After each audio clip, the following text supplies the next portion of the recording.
किसान साथियों, स्वागत है आप सभी का एक बार फिर से मालवा की खेती यूट्यूब चैनल पे।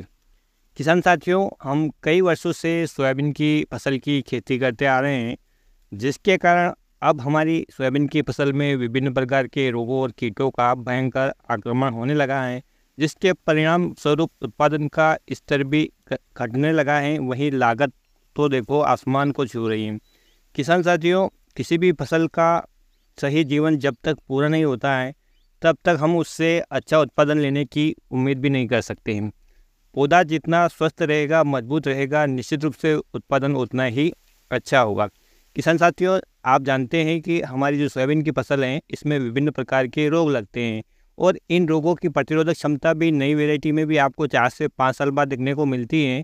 और उसके बाद फिर वही किस्म जो रोग प्रतिरोधक क्षमता वाली होती हैं, उसमें भी विभिन्न प्रकार के रोग आने लगते हैं। किसान साथियों, यह समय का प्रभाव है। धीरे धीरे उस बीज में भी प्रतिरोधक क्षमता के प्रति जो लड़ने की शक्ति होती है वो समाप्त हो जाती है और फिर वह किस्म या वैरायटी भी रोगग्रस्त होने लगती है। किसान साथियों, किसी भी प्रकार से हमें अपनी फसल में रोगों को आने से पहले ही बचाने का जतन करना चाहिए, जिससे कि हमारी जो फसल है वो किसी भी प्रकार की तनाव में ना आए और उस फसल से हमें अच्छा उत्पादन मिले। किसान साथियों, रोग आने से पहले यदि उसका ट्रीटमेंट किया जाए तो निश्चित रूप से वो हमारे लिए लाभदायक होता है। जैसा एक हमारी मालवी भाषा में कहावत है कि पहले जो गन्ना होता है वो नहीं देते, उसके बाद गुड़ की बेली देते हैं। कहने का तात्पर्य ये है किसान साथियों की शुरुआत में यदि आप इसका उपचार पूर्व में ही कर लेते हैं, किसी भी फसल में, चाहे वो सोयाबीन की हो या कोई अन्य फसल हो, रोग आने से पहले उसका उपचार कर लें तो निश्चित रूप से जो आपकी लागत है वो काफ़ी कम आएगी और आप उसे आसानी से कंट्रोल भी कर पाएंगे।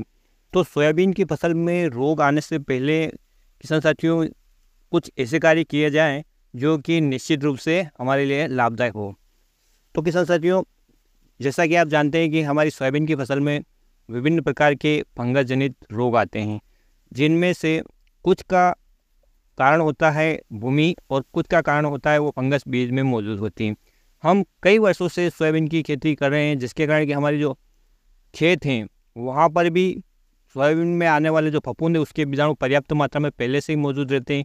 वहीं जिस किस्म की हम बुआई कर रहे हैं, यानी जो फसल हम लगा रहे हैं, उसके बीजों में भी फफूंद जनित बीजाणु होते हैं, जिसके कारण हमारी फसल आगामी दिनों में रोगग्रस्त हो जाती है।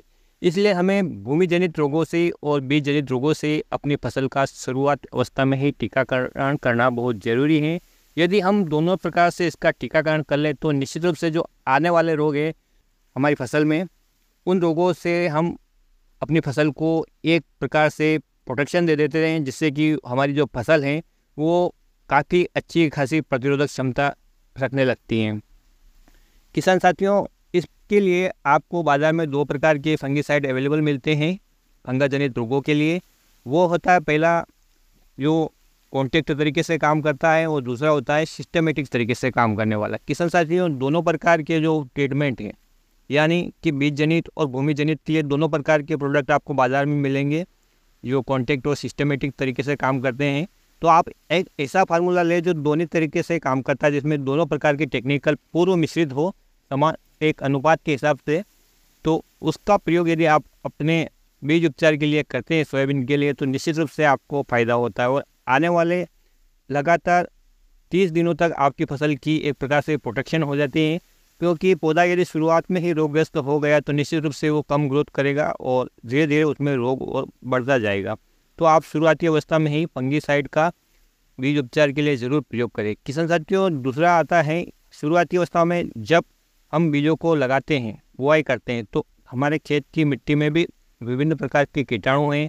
साथ ही पौधा जब अंकुरण करके बाहर निकलता है तब भी बहुत सारे रस चूसक कीट और चबाने वाले कीट हमारे पौधों के अंकुरों पर अटैक कर लेते हैं, जिसके कारण होता क्या है कि हमारी फसल में शुरू से ही कीटों द्वारा रस चूस लिए जाने के कारण फसल है या पौधा है वो कमज़ोर हो जाता है। परिणाम स्वरूप उस पर रोगों का भी अटैक जल्दी होता है और पौधा सही तरीके से ग्रो नहीं कर पाता है। इसके लिए भी किसान साथियों बीज उपचार किया जाता है कीटनाशक से, और इसके लिए आपको सिस्टमेटिक तरीके से काम करने वाले किसी अच्छे कीटनाशक से इसका उपचार करना चाहिए। अब आती है बात तीसरी किसान साथियों, बीज उपचार में कुछ ऐसे तत्वों का समावेश कर दिया जाए जो कि पौधे की शुरुआती अवस्था से ही अच्छी तरह से ग्रोथ करने के लिए कार्य करे, तो वो है किसान साथियों राइजोबियम कल्चर, जो कि आपको बाज़ार में मिल जाता है। उसका यदि आप प्रयोग बीज उपचार के लिए करते हैं तो निश्चित रूप से आपकी जो फसल है वो शुरुआती अवस्था से अच्छे ग्रो करने लगती हैं। किसान साथियों, इसमें राइजोबियम फिक्स करने वाले बैक्टीरिया होते हैं जो प्रकृति में स्थिर नाइट्रोजन को रूपांतरित करके पौधों को अवेलेबल कराते हैं। एक बार यदि आप इसका उपचार कर लेते हैं तो ऑटोमेटिक आपकी फसल में जो नाइट्रोजन बनने की प्रक्रिया है वो शुरू हो जाती है और आपकी फसल अच्छे से ग्रो करती है। इस प्रकार से किसान साथियों, यदि हम बीज उपचार की प्रक्रिया को देखें तो वो आती है FIR पद्धति, यानी फंगीसाइड, इंसेक्टिसाइड और राइजोबियम। किसान साथियों, लेकिन इनका क्रम कुछ अलग अलग है कि पहले किससे उपचार किया जाए और बाद में किससे उपचार किया जाए, इसका क्या फ़र्क पड़ सकता है। बीज उपचार के लिए बाज़ार में सबसे बढ़िया और सबसे सस्ती दवाइयाँ कौन कौन सी हैं और किस प्रकार से इनका उपचार करना चाहिए, यदि आप ये जानना चाहें तो निश्चित रूप से कमेंट करें। अगला वीडियो हम इसी विषय पर लेके आएंगे। तो किसान साथियों, आज आप जान चुके होंगे कि बीज उपचार का महत्व कितना है, खास करके सोयाबीन की फसल के लिए। अन्य जो काफ़ी ज़्यादा लागत वाली फसलें हैं जैसे कि लहसुन हो गया, अफीम की फसल हो गया, इस प्रकार की फसलों में हम सभी प्रकार के खर्चे करते हैं, लेकिन सोयाबीन की फसल में आकर हम कहीं ना कहीं अटक जाते हैं। परिणाम स्वरूप अब हमारी फसल है वो कमज़ोर होने लगी है।